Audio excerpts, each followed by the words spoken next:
नमस्कार दोस्तों, बहुत बहुत स्वागत है आपका एसएससी लैब पर। मेरा नाम है मन श्रीवास्तव। पीछे आप थंबनेल पे देख रहे हैं कि फर्स्ट अटेम्प्ट में गवर्नमेंट जॉब क्लियर करने की निंजा टेक्निक। इस वीडियो में आपको एग्जैक्टली वही मिलेगा और इस वीडियो के बाद आपका जो कॉन्फिडेंस है और जो आपका एग्जाम को देखने का नजरिया है वो शायद पूरी तरीके से बदल जाएगा। इस वीडियो को अंत तक देखना, हर एक मिनट इस वीडियो का बहुत ज्यादा कारगर होगा। आइए शुरुआत करते हैं। सबसे पहले इस वीडियो में लिखा टर्म जो है निंजा टेक्निक, उसको समझते हैं। आखिर निंजा टेक्निक होती क्या है? देखिए, निंजा जो है ये प्राचीन समय में जापान के वॉरियर्स हुआ करते थे जो कब आकर के मार के चले जाते थे किसी को पता ही नहीं चलता था। ये हमेशा शांति से काम करते थे, डिस्क्रीटली काम करते थे। किसी को नहीं पता चलता था ये कहां से आए, कैसे इन्होंने अपनी तैयारी करी, कहां गायब हो गए, किसी को भी नहीं पता होता था। उनको बोलते थे निंजा, यानी गायब होकर के अपनी तैयारी करते थे। वक्त आने पर ये सामने आते थे। ये वार ऐसा करते थे कि कोई इन्हें हरा नहीं पाता था। ये किसी से भी हारते नहीं थे और अपना काम मिनटों में खत्म करके फिर वहां से गायब हो जाते थे। उनको निंजा बोलते हैं।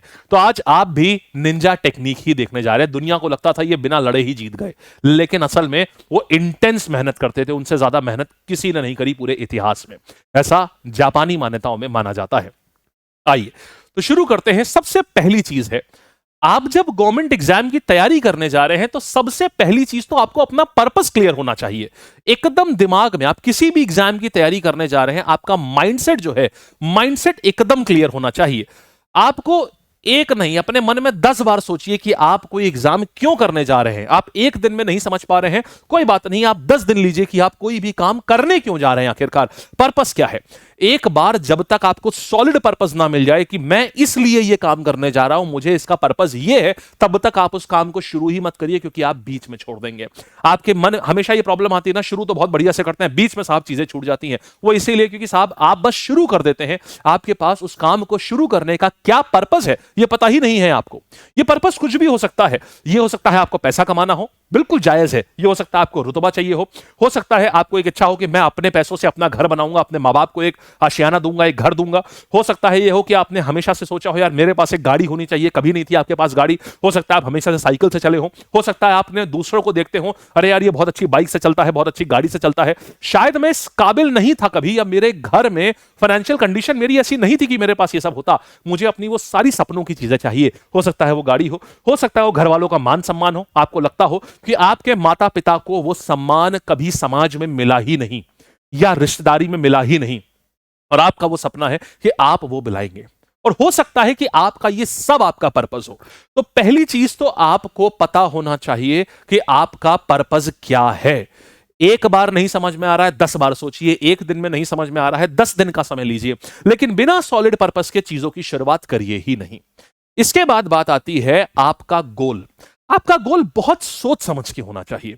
देखिए, 10 साल से पढ़ा रहा हूं। 10 साल में बहुत सारे लोगों को सेलेक्ट होते हुए देखा है 6 से 7 महीनों में ही। बहुत सारे ऐसे लोग देखे हैं जो कि 5 साल के बाद भी सिलेक्शन नहीं हुआ जिनका। उनके बीच में बहुत ही क्लैरिटी बता रहा हूं। पहली चीज तो उनके पास हमें पर्पस उन्हें पता ही नहीं होता वो क्यों कर रहे हैं। दूसरा, वो गोल सिर्फ इसलिए क्योंकि दोस्त कर रहा था इसलिए हमने भी कर लिया, पापा के ऑफिस में बोला था लोगों ने इसलिए हमने कर लिया, पापा ने बोला ये अच्छा है इसलिए मैंने कर लिया। आपको आपका गोल एकदम वाइसली चुनना होगा। आप यूपीएससी करना चाहते हैं, आप एसएससी करना चाहते हैं, आप बैंक करना चाहते हैं, आप रेलवे करना चाहते हैं, आप टीचिंग करना चाहते हैं, आप कौन से कॉम्पिटेटिव एग्जाम में जाना चाहते हैं, आप पुलिस में जाना चाहते हैं, ये चीज जब तक आपको एकदम क्लियर नहीं है तब तक आपको अपनी चीज की शुरुआत नहीं करनी चाहिए। 90% लोग जो मैं फेल होते हुए देखता हूं, जिनको 2 साल 3 साल 4 साल लग रहे थे, उन्होंने हमेशा या तो अपनी क्या करते हैं, वो तैयारी किसी भी एग्जाम की शुरू करते हैं जिसको वो ट्रेंड में समझ रहे होते हैं कि ये ट्रेंड अच्छा है इस एग्जाम का। या फिर कई बार तो लोग खाली क्योंकि यूपीएससी की तैयारी इसलिए करते हैं क्योंकि उनको वो एक किसी ने अच्छे अच्छे ऐड बना दिए और उसके बाद उन्होंने उसमें चश्मा लगा के उतरते हुए देख लिया कि एक आईएएस साहब उतर रहे हैं, पीछे एक बहुत बढ़िया सा सिंघम का म्यूजिक चल रहा है, केजीएफ का म्यूजिक आ रहा है, और तो उनको भी लगता है वो जीने लगते हैं उस कैरेक्टर को। उनको लगता है मैं भी ऐसा ही होऊंगा। अरे अगर सिर्फ वीडियो की ही बात है ना, तो हम आपको कांस्टेबल के भी ऐसे वीडियोस दिखा सकते हैं जिनमें बिल्कुल यही हो रहा है। तो क्या आप अगले पल कांस्टेबल को चूज कर लेंगे? नहीं।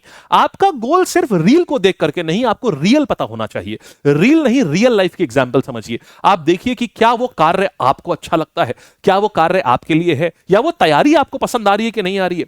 आप ये सब सोचने के बाद आप अपना गोल फिक्स करिए। आपको कंफ्यूजन है कि मैं एसएससी करूं या बैंक करूं या रेलवे करूं या यूपीएससी करूं, कोई बात नहीं, आप आराम से समय दीजिए। आप यूपीएससी की तैयारी करके अपने आप से किताबों से, आज इंटरनेट पे इतना मटेरियल अवेलेबल है, पूरा फ्री मटेरियल अवेलेबल है, आज से ज्यादा अच्छा समय हो ही नहीं सकता तैयारी करने का। आप 10 दिन दीजिए यूपीएससी तैयारी करने की, आप देखिए क्या, आप देखिए आपको इंटरेस्ट आ रहा है। आप 10 दिन आप एसएससी की तैयारी करके देखिए, आप देखिए क्या वो सब्जेक्ट आपको इंटरेस्ट देना शुरू कर रहे हैं। आप 10 दिन बैंक की तैयारी शुरू करना आप करिए, आप देखिए क्या वो इंटरेस्ट आ रहा है। अरे अगर आप इस प्रोसेस में 1 महीना भी अगर आपका चला जाता है ना, कोई बुरी बात नहीं है, क्योंकि जिस दिन कंपटीशन में आओगे ना, आप ये समझोगे कि लोग बिना पर्पस के 3-3 साल बर्बाद कर देते हैं, तब जाके उन्हें समझ में आता है अच्छा उनको ये करना था। तो अगर आप स्टार्टिंग में अगर आप 25-30 दिन लगा करके अगर आपको ये क्लैरिटी आ रही है ना, तो ये बहुत बड़ी चीज है। इतना तो लोग कई बार पढ़ना बीच में छूट जाते हैं, उनके कभी शादी आ गई, कभी कुछ आ गया, 20-25-30 दिन तो उनके ऐसे ही चले जाते हैं। तो पहले से अगर आप अपने गोल के लिए इतने दिन लगा रहे हैं तो कोई बड़ी बात नहीं है। आप अपने, हो सकता है आपको 2 ही चीजों में डाउट हो, तो आप हफ्ते दिन 10 दिन दोनों को करके देख लो, 15-20 दिन जाएंगे, बिल्कुल ठीक है, कोई दिक्कत नहीं है। तो अपने गोल को बहुत हिसाब से चुनिए, अपने इंटरेस्ट, आपका इंटरेस्ट, आपकी स्किल। फॉर एग्जाम्पल, आपको जीएस बहुत गंदा लगता है, लेकिन साहब आपने यूपीएससी चूज कर लिया, नहीं गलत है, आपको इंटरेस्ट ही नहीं था वहां पर, आपको जीएस पढ़ते ही नींद आती है, आपका इंटरेस्ट ही नहीं था, आपने ये चूज कर लिया, बिल्कुल गलत किया। मैथ्स में आप जैसे ही मैथ्स को देखते हैं आपके पसीने छूटते हैं, लेकिन आपने बैंक चूज कर लिया, बिल्कुल गलत किया, क्योंकि मैथ्स काफी हाई लेवल, बहुत बहुत अच्छी मैथ्स आती है वहां पर, गलत किया। तो या फिर आपका मन ही, इंटरेस्ट ही नहीं आता है। स्किल तो देखो फिर भी डेवलप हो सकती है, लेकिन इंटरेस्ट डेवलप होना मुश्किल है। तो आपको अपने इंटरेस्ट के अनुसार आपको चीजों को चुनना है, फिर आपकी स्किल भी वो चीज होनी चाहिए। अगर आपका, जहां आप देख लीजिए इंटरेस्ट और स्किल दोनों चीजें मिल रही हैं, वही आपका गोल है, वही चीज आपका गोल है। उसको पकड़ लीजिए, साध लीजिए अपना निशाना और बस लगा दीजिए तीर अपना उसी दिशा में। अब देखिएगा, फिर इसके बाद में एक बार आपको अपना गोल मिल जाए, फ्लाइट मोड ऑन, गायब हो जाओ 8 से 12 महीने के लिए, गायब हो जाओ 8 से 12 महीने के लिए। अगर आप दुनिया से 8 से 12 महीने के लिए गायब भी हो जाते हैं ना, किसी को उससे फर्क नहीं पड़ने वाला, ना आपके दोस्तों को, ना आपके रिश्तेदारों को। लेकिन अगर आपका सिलेक्शन नहीं हुआ तो आपको जीवन भर इससे फर्क पड़ेगा कि आपका सिलेक्शन नहीं हुआ। फ्लाइट मोड ऑन कर लीजिए, अपना सोशल कॉन्टैक्ट इतना कम रखिए, इतना कम रखिए, आपका पूरा फोकस हर समय आपने जो गोल निर्धारित किया हुआ है ना, आप इस पे करिए। और जब आप ये कर रहे होंगे ना, तो बाधाएं भी आएंगी, लेकिन आपको रेजिलियंस का ध्यान रखना है। यह पक्की बात है कि सब कुछ आपके हिसाब से नहीं होगा। कई बार ऐसा होगा कि आप गिर रहे होंगे, आपको लग रहा होगा क्या मैंने अपना चयन सही किया था। हर बार आप सेल्फ डाउट करेंगे, लेकिन ध्यान यह रखना है, बस चलते जाना साथी, बस चलते जाना। एक बहुत बड़े जिमनास्ट ने बोला था कि आप, इनसे पूछा गया आप क्या कभी लो नहीं फील करते, आप उससे कोप अप कैसे करते हैं? उन्होंने एक लाइन का उत्तर दिया, by showing up every day.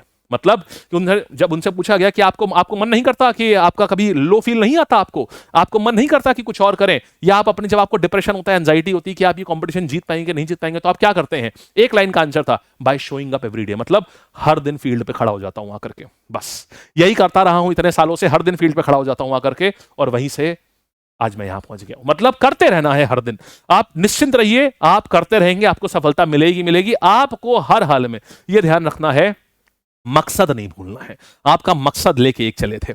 इसके बाद सुनिएगा, बहुत बड़ी बात आती है परसिस्टेंस। एक बहुत बड़ी बात बोली गई है, बहुत अच्छी बात बोली गई है कि अगर आप दौड़ नहीं सकते हैं तो चलिए, अगर आप चल नहीं सकते हैं, अगर आप उड़ नहीं सकते हैं तो दौड़ें, दौड़ नहीं सकते हैं तो चलिए, चल नहीं सकते हैं तो रेंगिए, लेकिन आपको आगे बढ़ते ही रहना है। यह बात मार्टिन लूथर किंग ने कही थी, और बहुत ही बेहतरीन कही थी। इसका मतलब जो कार्य कर रहे हो ना, कभी कभी होगा कि बहुत अच्छा कर रहे होगे, लेकिन कभी कभी ऐसा होगा कि कार्य कर रहे होगे, पूरे पूरे दिन में इतना सा आउटकम आएगा, अपने ऊपर घृणा फील होगी, ये मैं क्या हूं, क्या मैं इतना गिर चुका हूं कि आज मैं सिर्फ इतना सा आउटपुट निकाल पा रहा हूं। लेकिन करते रहना, याद रखना, दुनिया में बड़े से बड़े लोग हुए हैं ना, किसी का आउटपुट हमेशा एक जैसा नहीं रहा है। और उन्होंने यही बात बोली है, मार्टिन लूथर किंग जैसे व्यक्ति ने भी यही बात बोली कि अगर तुम्हारे लाइफ में अप्स आए हैं ना, तो डाउन्स भी आए हैं ना, कोई बात नहीं, रुकना मत साथी, चलते रहना उसी समय। जब तुम चलते रहोगे ना, तो फिर से वो अप आएगा ही आएगा तुम्हारे साथ में, हर हाल में आएगा।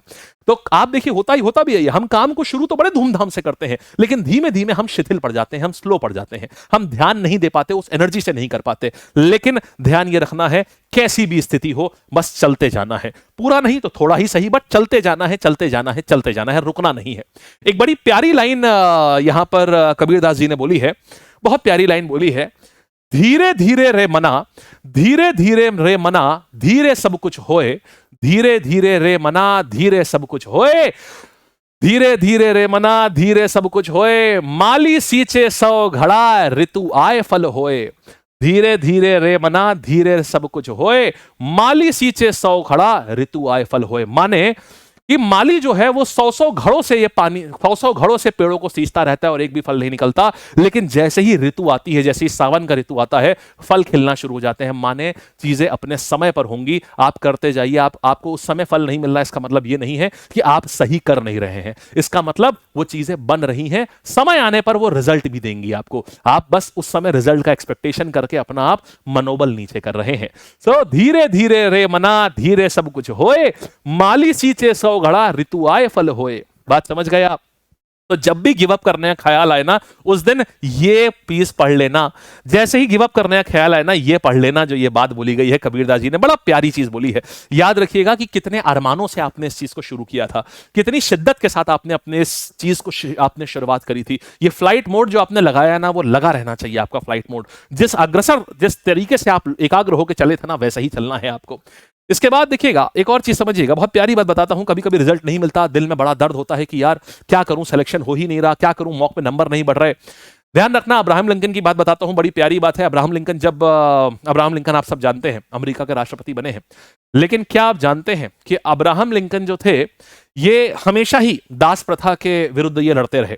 और जब ये दास प्रथा के विरुद्ध लड़ रहे थे, ये अच्छे खासे नेता भी थे, लेकिन जब भी ये इलेक्शन में खड़े होते थे, हमेशा हार जाते थे। ये इलेक्शन में खड़े होते रहे, छोटे मोटे इलेक्शन में खड़े होते थे, हमेशा हारते थे, लेकिन फिर भी इन्होंने छोड़ा नहीं, ये हर दिन लड़ते रहे। और इसका रिजल्ट ये था कि ये अमेरिका के राष्ट्रपति बने।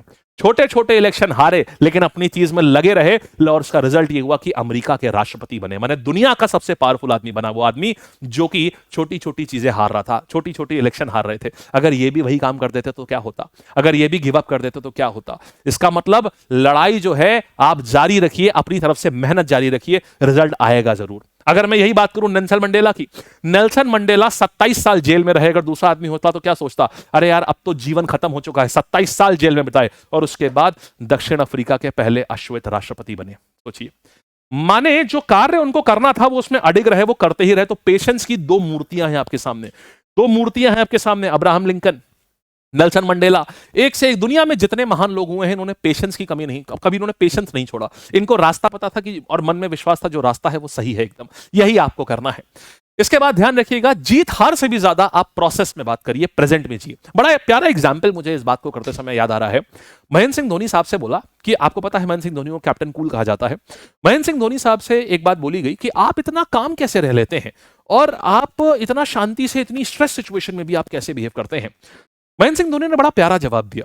उन्होंने बोला कि मैं कभी सोचता ही नहीं हूं इसका एंड क्या होगा, मैं हमेशा सोचता हूं प्रेजेंट सिचुएशन को बेस्ट कैसे किया जाए।